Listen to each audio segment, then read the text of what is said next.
I mean, most of the people who are applying for green cards from within the United States are the spouses of U.S. citizens.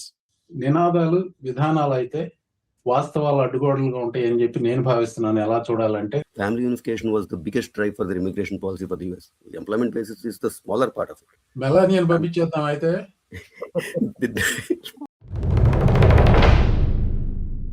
Why don't we start with your just explaining what this news was this week pertaining to people applying for green cards? Thanks, Catherine. Well, I have to say at the top, there's a lot we don't know yet. This was you've seen this happen many times, particularly during Trump's second term, where a policy is announced with great fanfare, the media chases it, lots of people get really scared, and then over time they walk it back and whittle it down. It doesn't actually affect that many people because it's completely illegal. అతని పేరు Doug Grand అండి. United States Customs and Immigration Services లో senior official గా పనిచేశాడు. He quit. ప్రస్తుతం ఒక podcast నిర్వహిస్తున్నాడు. ఆ పాడ్కాస్ట్ పేరు Melting Pot. It's a word play on melting pot. He's calling Melting Pot. So on Friday, there was a Daily Caller exclusive accompanied by a really deranged press release and a policy memo that basically said that for too long, it's been possible for people in the United States to apply for green cards from within the United States. And from now on, they need to go home and apply from abroad.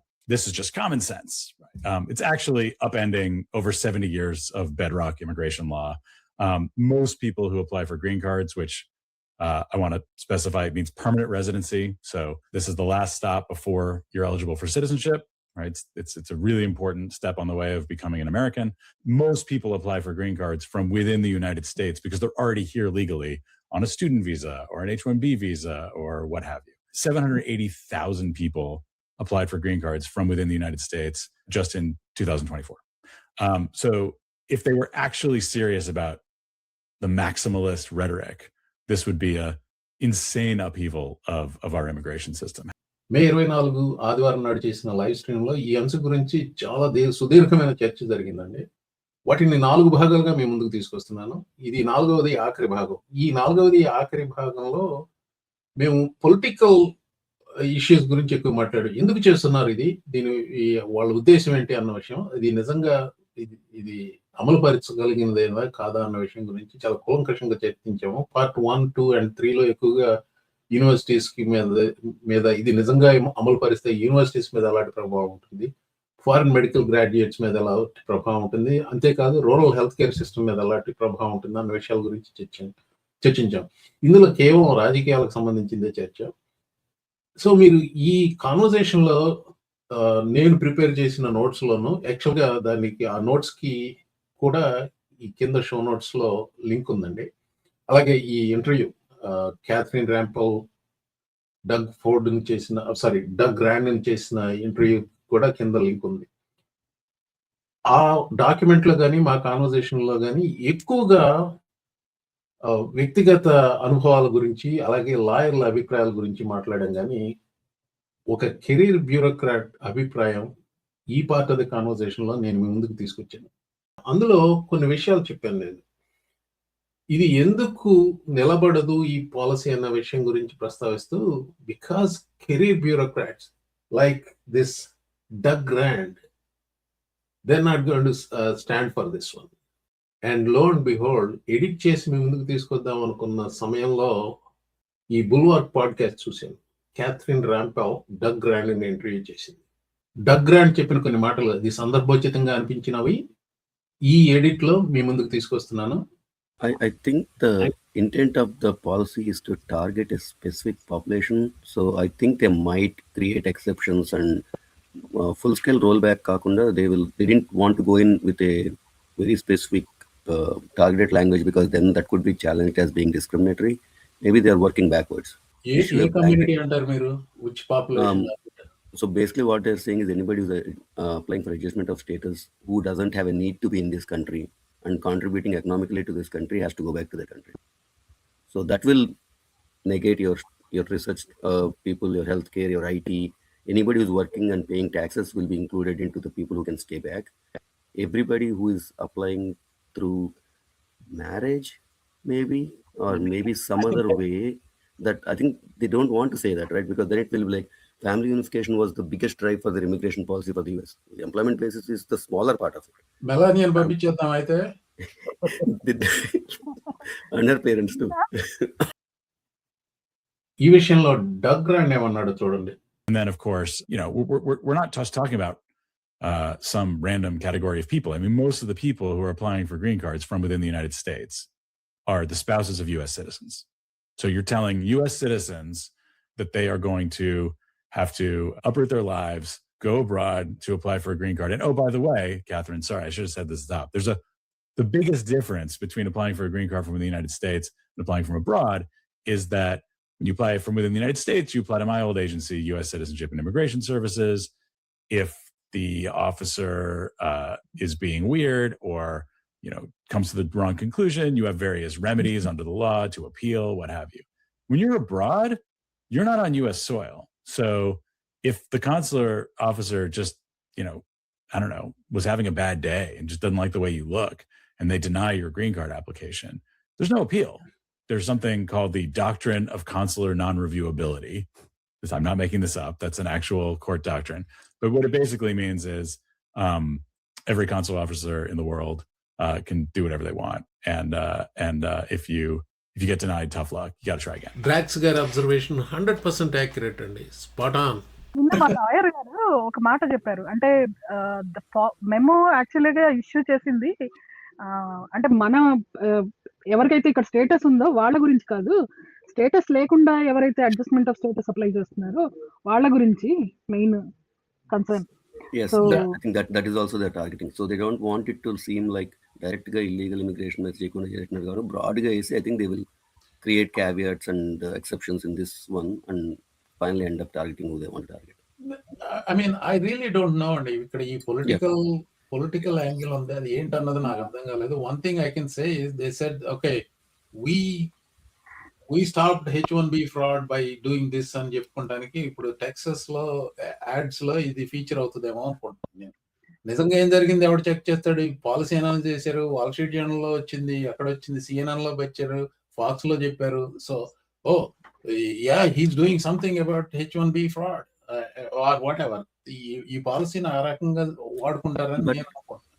But if you look at most of the polling that's coming out, Americans' attitude towards immigration has turned favorable after the Trump administration came into power. So I don't Actually, know if that it is is even much more favorable than when Obama was in office. exactly. So I don't know if that might even help them electorally. If that is the play they're doing. I think it is also a case of where the brain doesn't know what the hands are doing. Right? I'm pretty sure that Trump and the people close to him have no idea what is going on. And Stephen Miller put people in place in the USCIS and places who are doing their pet projects that they have dreamt up all these years. I think that's what is happening. So, and if you read the recent reporting, Stephen Miller is apparently out of favor. So maybe he's trying to get these things done with. I think he has an idea this is coming through, if not anyone else. So, but we'll have to see.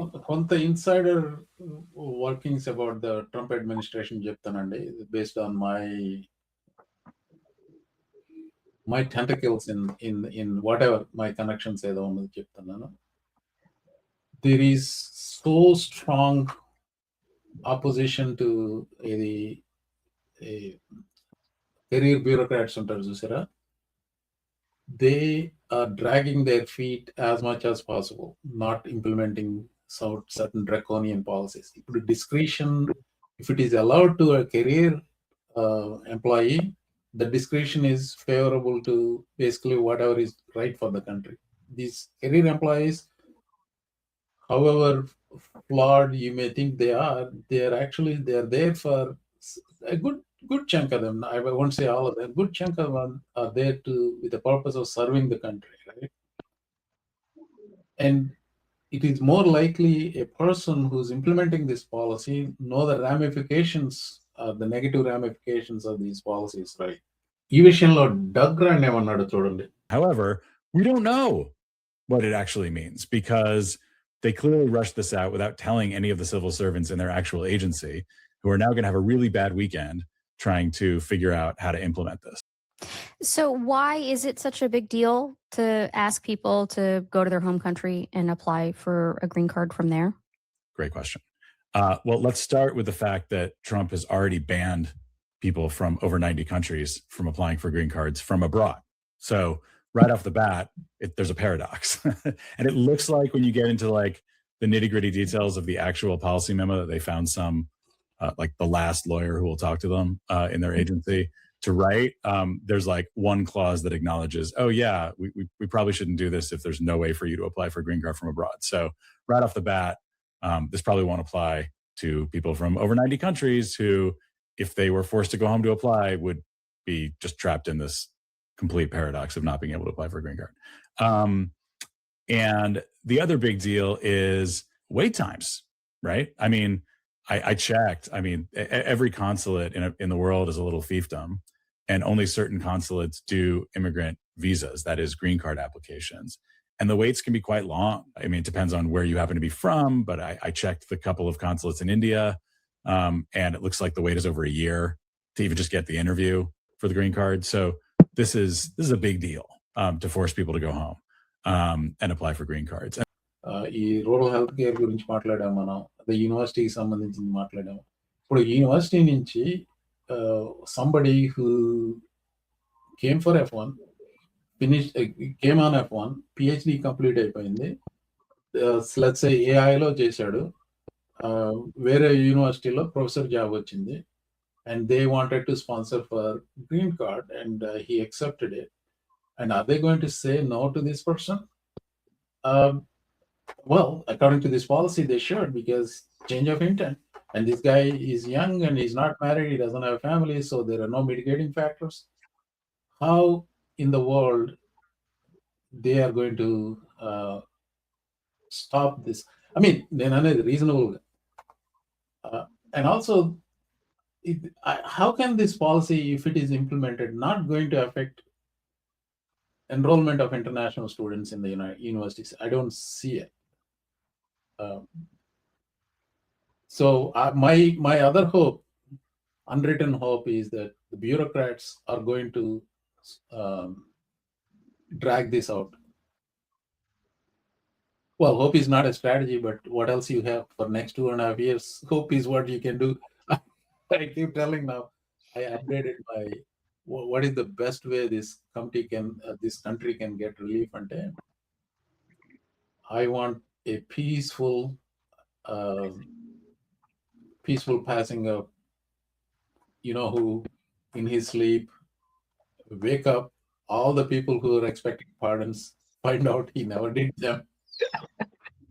And even more satisfying will be during a press meet in the Oval Office on camera.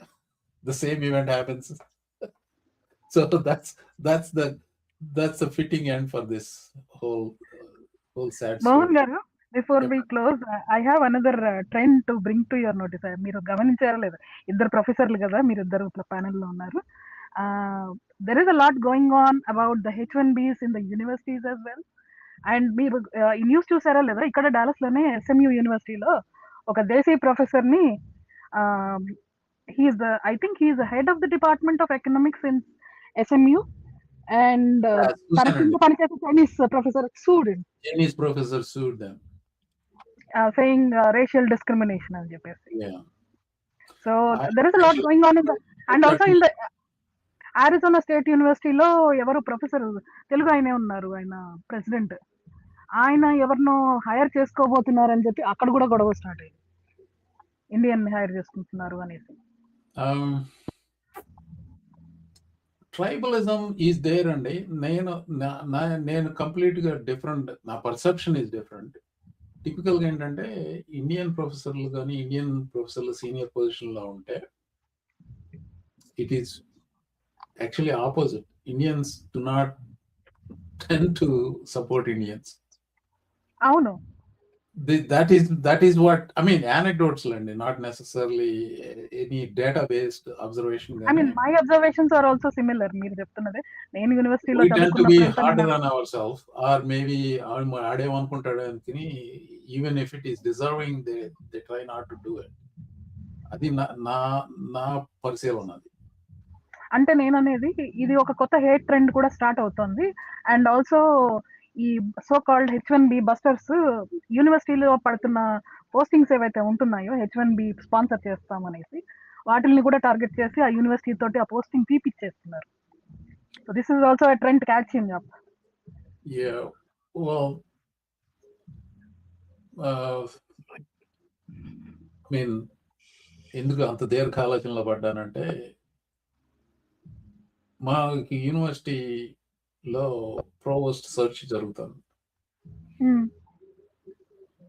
Okay, so నేను NDA sign చేశాను కాబట్టి చెప్పడానికి లేదు, but జనరల్గా ట్రెండ్స్గా చెప్తానండి. Red స్టేట్స్లో ఒక రకమైన నాటకాలు జరుగుతున్నాయి, బ్లూ స్టేట్స్లో ఒక రకంగా యూనివర్సిటీస్లో డిఫరెంట్గా జరుగుతున్నాయి. ఇప్పుడు రెడ్ స్టేట్స్, ఇప్పుడు ఈ పర్సెప్షన్ ఏదైతే ఉందో యూనివర్సిటీస్ అన్ని లిబరల్, అంతా యాంటీ గవర్నమెంట్ అది ఏంటి, వీళ్ళంతా they are encouraging liberal thinking, they are making everybody transgender టాటా అవన్నీ ఉంటాయి కదా. నేను అందరికీ అది చెప్పేది ఒకటే, ఒరే బాబు, ఒక 20 మంది ఉన్న క్లాసులో వాళ్ళకి సరిగ్గా అటెన్షన్ పే చేయమని చెప్పరా, వాళ్ళ బ్రెయిన్ వాష్ చేసే అంత కెపాసిటీ మాకు ఉందని నువ్వు అనుకుంటే నీ అంత మూర్ఖ సికామని ఇంకొకటి ఉన్నాడు. వాళ్ళు 5 నిమిషాలు ఫోన్ చేసుకోకుండా కూర్చుని చెప్పిన మాట వినరు కానీ వాళ్ళు. But anyway, the whole conversation is the way the state legislatures are pushing onto universities about the political agenda and how we should discourage free speech on campuses. I'm talking about ఇప్పుడు students వచ్చి protest చేస్తున్నారు అంటే నువ్వు అది ఆపకపోతే నీకు funds cut చేస్తామని. ఇది నాకు ఆ ఈనాడు సినిమాలో కాంతారావు డైలాగ్ గుర్తొస్తుందండి. ఇదేమంటాడు, నువ్వు నా మీద చెడ్డగా రాయకుండా చెడ్డగా రాస్తుంటే నీ పత్రిక ఆఫీస్కి కరెంట్ కట్ చేస్తానంటాడు. మీ పత్రికల వాళ్ళేగా గోరంతలు కొండంతలు చేసి ప్రజల్ని భయభ్రాంతులు చేస్తున్నారు. అమ్మమ్మ, మా పత్రిక ఎప్పుడు ప్రభుత్వాన్ని విమర్శించడం లేదండి. మీ పత్రిక పేరేమిటి? ఎవరికి? ఇంకెవరికి? ప్రభుత్వానికి. సరే, నువ్వు ముందు బయటికెళ్ళు. వెళ్ళకపోయావంటే నీ పత్రిక ఆఫీసు కరెంటు కట్ చేయిస్తాను. అమ్మా, ఆ పని మాత్రం చేయకండి. వాడు చిన్న పత్రికా సంపాదకుడు, వాడి మీద మీరెందుకు అంతగా విరుచుకుపడిపోవడం? వాడి మీద జాలి పడకు. ఆబ్కారీ పాటల్లో నేను లక్షల లంచం తీసుకున్నానని, పట్నంలో ఉన్న ప్రభుత్వ స్థలాలన్నింటినీ మన పేరున పట్టాలు రాయించుకున్నామని తాటికి ఆయన అక్షరాలతో రాశాడు పేపర్లో. ఆ డైలాగ్ గుర్తొస్తుంది నాకు ఇప్పుడు. It's exactly what Trump administration is doing. ఆ రకమైన ప్రెషర్స్ అంతా it is different in Texas, it is different in Ohio, it is different in Virginia. నా పాయింట్ I ఏంటంటే have some visibility on it, I'm telling you. అంటే first మొదలు పెట్టడం H1B IT వాళ్ళతోటి మొదలు పెట్టారు.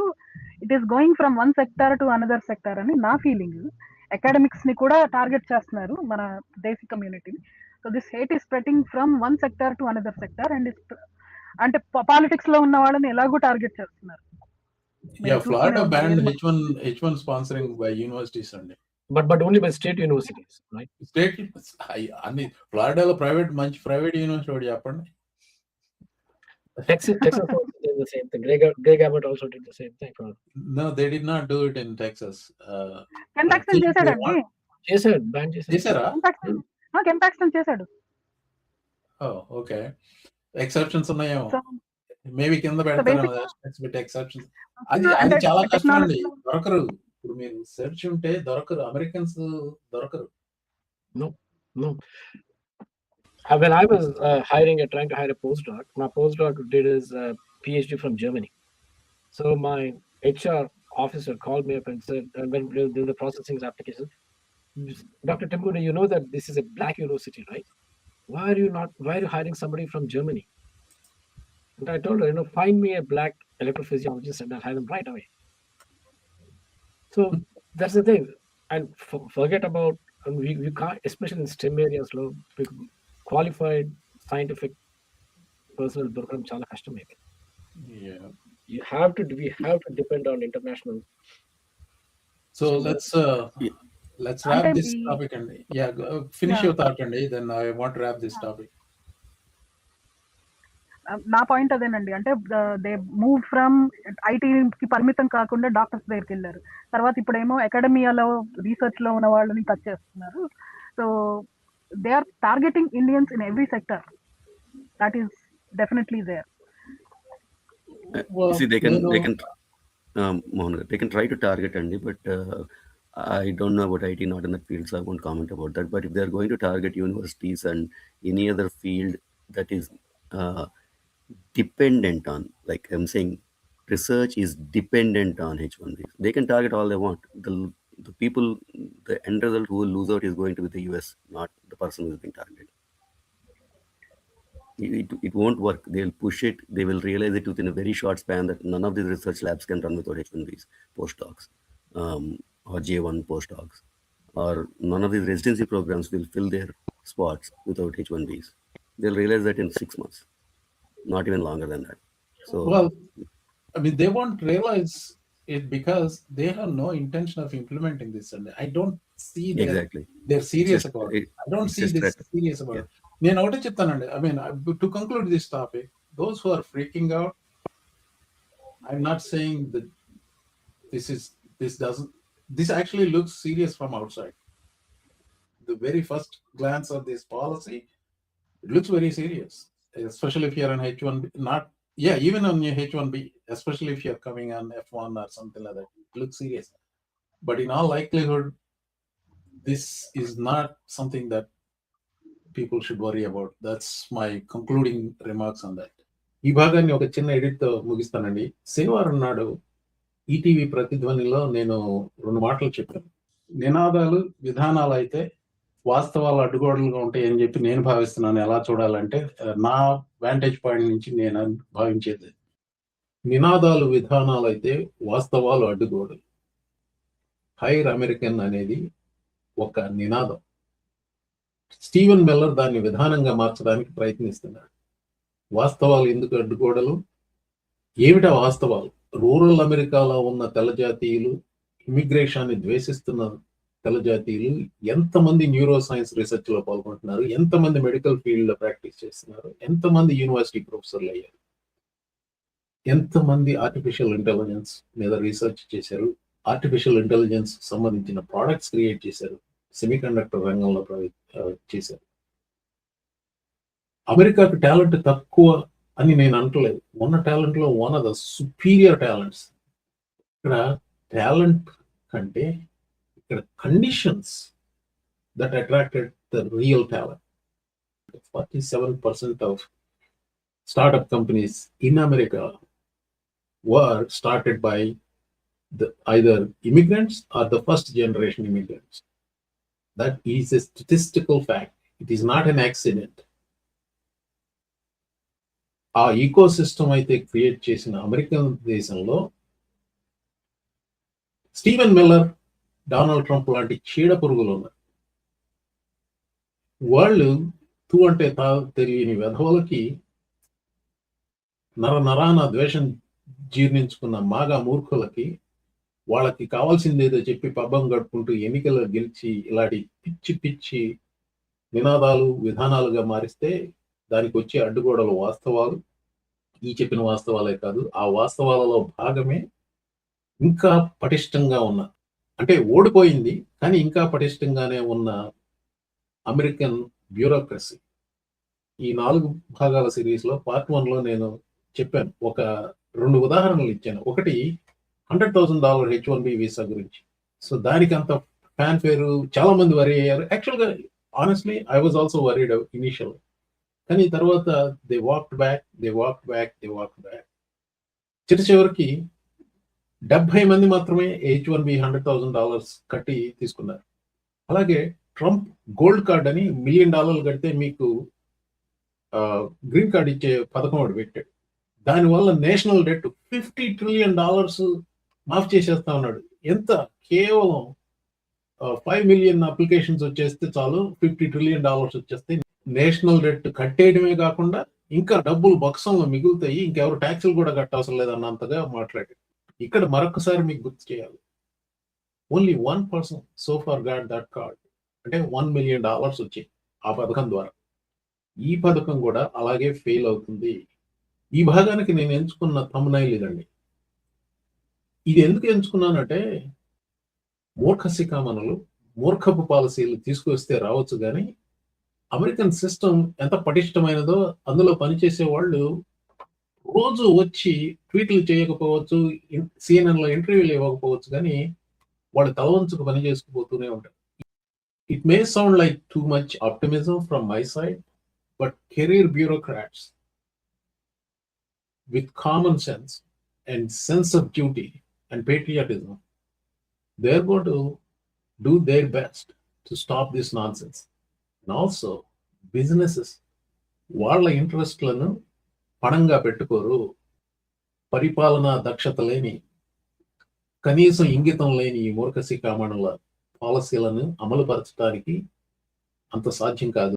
నేను సృష్టించిన ఆ thumbnail-లో గోడకి ఇటుపక్కన ఉన్నది మూర్ఖులు, వారి పరిపాలనా విధానాలు, గోడకు అటుపక్కన ఉన్నది పరిపాలనా యంత్రాంగం, ఇంకా భ్రష్టు పట్టని పరిపాలనా యంత్రాంగం. I want to close this with Doug Grant's initial words in his interview with Catherine Rampell. This was you've seen this happen many times, particularly during Trump's second term, where a policy is announced with great fanfare, the media chases it, lots of people get really scared, and then over time they walk it back and whittle it down. It doesn't actually affect that many people because it's completely illegal.